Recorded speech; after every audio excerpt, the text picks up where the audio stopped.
siang semuanya. Ya. Gimana kabarnya nih? Baik semua ya?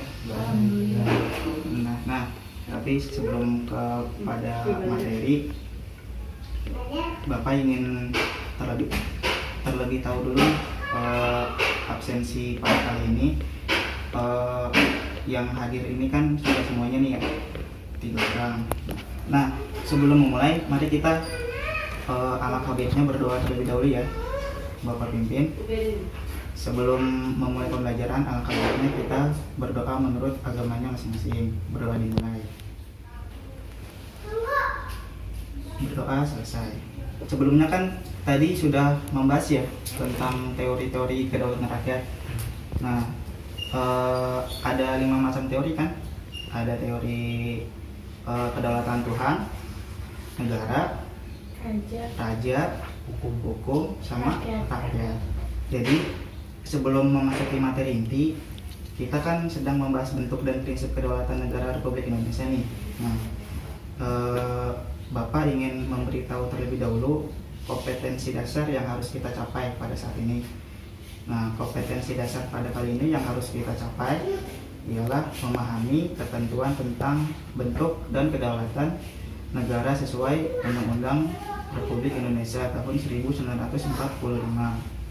Nah, diharapkan kalian semua ketika sudah mengikuti proses pembelajaran ini dapat menjelaskan bentuk dan kedaulatan negara Indonesia, memahami bentuk kedaulatan negara Indonesia, dan mampu mendeskripsikan bentuk dan kedaulatan negara Indonesia. Kalian tahu gak sih kalau negara kita itu menganut kedaulatan apa? Rakyat ya. Nah, kedaulatan rakyat itu kan berarti rakyat itu memegang kekuasaan tertinggi ya. Kekuasaan berada di tangan rakyat. Oke. Nah, secara legitimasi kekuasaan pemerintah itu berasal dari rakyat. Nah, jadi maksudnya apabila misal ada wakil rakyat yang mau menduduki di bangku pemerintahan, itu harus mendapatkan suara dari rakyat gitu ya. Misal Bapak ingin memasuki bangku di pemerintah nih, Bapak tidak bisa serta-merta langsung duduk di situ. Bapak harus dapat suara dari rakyat. Kita menganut kedaulatan rakyat itu ada landasannya.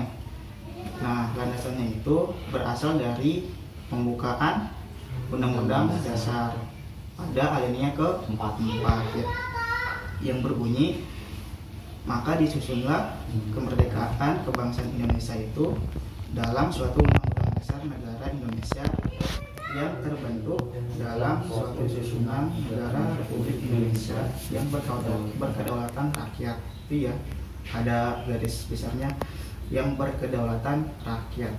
Tuh. Terus yang selanjutnya pasal 1 ayat 2 yang menegaskan kedaulatan berada di tangan rakyat dan dilaksanakan menurut Undang-Undang Dasar. Nah, dari sini berarti kita bisa menyimpulkan kedaulatan rakyat itu ada ketentuannya dari Undang-Undang Dasar gitu ya, supaya tidak ada tumpang tindih antara pendapat satu dengan pendapat lain gitu ya.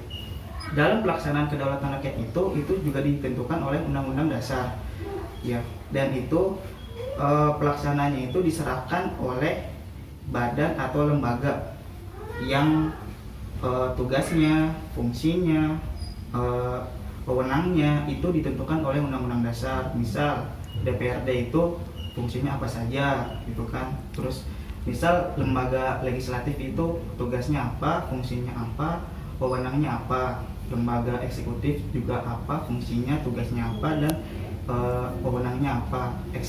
Eksekutif pun juga sama demikian gitu ya.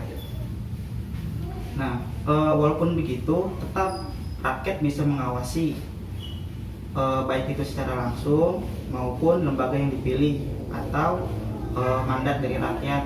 Nah, contohnya nih, misalnya ya, yang sekarang lagi tren-trennya itu kan Undang-Undang Cipta Kerja.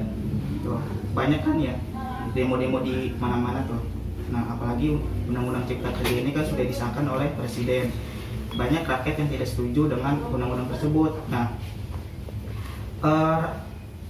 secara konstitusi undang-undang itu bisa dibatalkan gitu ya melalui Mahkamah Konstitusi ya, bukan lewat DPR, bukan lewat MPR, tapi lewat konstitusi. Itu salah satu contoh kedaulatan rakyatnya.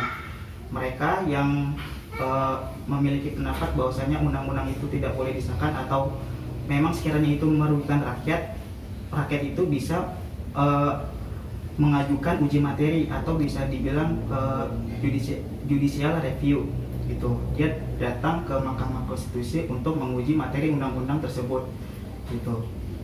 Itu ya salah satu contohnya dari kedaulatan rakyat. Negara Republik Indonesia itu juga dipertegas dengan kedaulatan hukumnya. Nah, yang dimana itu sudah dinyatakan dalam pasal 1 ayat 3 yang berbunyi negara Indonesia adalah negara hukum. Dan pasal 27 ayat 1 segala warga negara bersamaan kedudukannya di dalam hukum dan pemerintahan dan wajib menjunjung hukum dan pemerintahan itu dengan tidak ada kecualian. Maupun pemerintah ataupun rakyat kita ini sebagaimana itu sama saja di mata hukum. Jadi walaupun presiden melakukan tindak kesalahan itu tetap di mata hukum itu sama gitu ya. Bukan berarti mereka para pejabat mendapatkan sanksi itu lebih ringan daripada kita rakyat yang biasa. Tetap para pejabat walaupun itu presiden itu pejabat DPR, kalau memang mereka melakukan tindak pelanggaran hukum, mereka semua sama diadilinya gitu. Nah, Bapak ingin bertanya terlebih dahulu nih sebagai penguatan ya, kan Bapak ingin bertanya nih kepada Okan, landasan hukum negara Indonesia menganut kedaulatan rakyat itu berasal dari mana sih? Pembukaan Undang-Undang Dasar Negara Republik Indonesia tahun 1945 alinea 4. Wah, iya bagus sekali. Landasan hukumnya itu berasal dari pembukaan Undang-Undang Negara Republik Indonesia tahun 1945 alinea keempat. Nah, ada lagi nih khatam ya. Selain dari pembukaan UUD alinea keempat, apa aja? Pasal 1 ayat 2 Undang-Undang Dasar Negara Republik Indonesia. Benar. Ada pasal 1 ayat 2 Undang-Undang Dasar Negara Republik Indonesia tahun 1945. Nah, kedaulatan rakyat ini juga berhubungan erat dengan demokrasi gitu kan. Nah, kalian tahu nggak demokrasi itu berasal dari kata apa? Demos dan kratein ya. Yang demos itu berarti rakyat dan kratein berarti pemerintahan. Nah, secara harfiah demokrasi itu memiliki pengertian pemerintahan rakyat.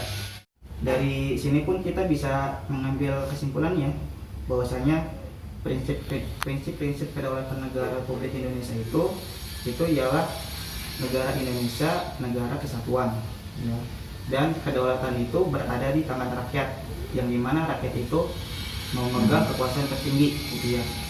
Nah, terus yang dimana secara legitimasi kekuasaan pemerintah itu berasal dari rakyat. Nah, terus negara Indonesia juga adalah negara hukum. Bapak akhiri saja ya sampai sini materinya. Kurang lebih mohon maaf. Wassalamualaikum warahmatullahi wabarakatuh. Waalaikumsalam.